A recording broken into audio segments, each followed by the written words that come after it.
అవ్వ పూలు ఎక్క దొరకనే లేవు, ఇంటికైనా ఏమంటారో ఏమో.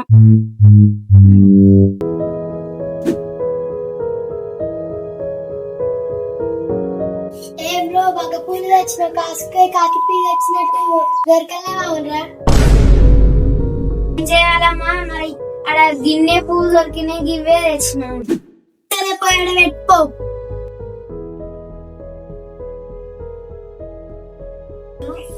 నచ్చినట్టుండు, ఇంటికి పోతాను. ఒకసారి అడుగు. రండి ఒకసారి రండి. పండుగ వచ్చింది కదా, నేను మా పుట్టింటికి వెళ్తా, ఏమంటారు? నేనేమంటానే, ఒకసారి మా మమ్మీని అడుగు. నాకు కొంచెం పని ఉంది, నేను తర్వాత అడుగుతా, మీరు వెళ్ళదు. సీత కొన్ని వాటర్ తీసుకురా. వస్తానమ్మా, ఇదిగో తీసుకోవద్దమ్మా. అత్తమ్మ నేను నీకు ఒక మాట చెప్పాలా? ఏంది చెప్పు.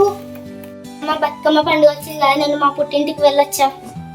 పుట్టిలు లేదు ఏళ్ళు లేదు, ఇక్కడ పండుగ లేదు, ఇక్కడనే చెప్పుకుందాం. ప్లీజ్ అత్తమ్మ, సంవత్సరానికి ఒకటేసారి పండుగ వస్తా కదా, వెళ్ళేసి వస్తా. ఇంట్లో చెప్తే అర్థమైతే ఏమో పెట్టాలి.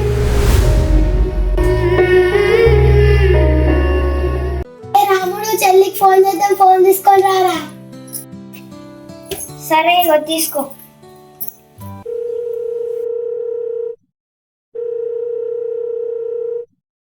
బిడ్డ మంచినవా? మంచిగా.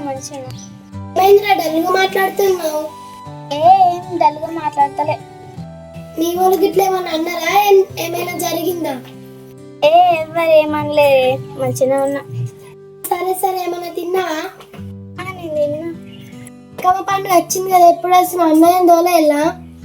వద్దు, తోలేకు, నేను రాను. ఏమైందిరా, ఎందుకు రావు?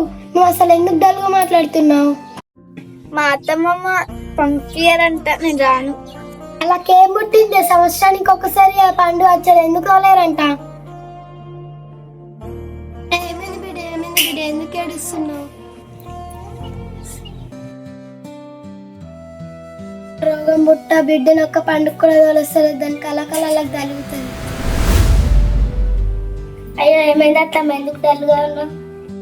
మర్దలకి ఫోన్ చేసిండ్రు, వాళ్ళు తోలేమంటే తోలిస్తారు, కలకల వేసుకొని ఫోన్ కట్ చేసి నాకు మస్తు బాగా అనిపిస్తుంది. ఓ అవునా? సరే అత్తమ్మ, మీ బిడ్డ రాకపోతే నీకు ఎంత బాగా అనిపిస్తుందో. నేను కూడా వెళ్తా అంటే మీరు అద్దన్నారు కదా అత్తమ్మ, నేను కూడా ఒక ఇంటికి మా బిడ్డనే కదా. ఇప్పుడు అర్థమవుతుందా అత్తమ్మ, పండుగకి కూతురు ఇంటికి రాకపోతే ఎంత బాగా అనిపిస్తుందో? అవునే, నిజమే, ఇది నేను ఆలోచించలేను. నేను ఏం తప్పు చేసినా నాకు అర్థమైంది. మీ ఇంటికి వెళ్ళి సంతోషంగా పండుగ చేసుకొని రా. అత్తమ్మ నేను వెళ్ళొచ్చా? నేను వెళ్ళిరా. థ్యాంక్స్ అత్తమ్మ. ఇప్పటికైనా అర్థమైందా అమ్మ? అక్కడనే వేరింటికి ఇచ్చినట్లే ఈమెను కూడా వేరింటి నుండి తీసుకొచ్చినాం కదమ్మా. మన ఇంట్లో మన అక్క ఎట్లనో వాళ్ళ ఇంట్లో కూడా ఆమె కూడా అంతే కదమ్మా. మన ఇంట్లో మన అక్కని ఎట్లా చూసుకుంటావో ఈమెను కూడా ఇప్పటి నుండి అంతే చూసుకో. సరేరా, ఇప్పటి నుంచి అందరం కలిసి మంచిగా.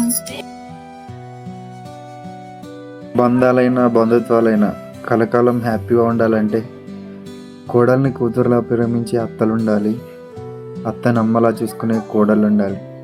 అప్పుడే కుటుంబం సంతోషంగా ఉంటుంది. మా చిన్ని ప్రయత్నం మీకు నచ్చితే కంపల్సరీ మా పేజ్ని ఫాలో అవ్వండి.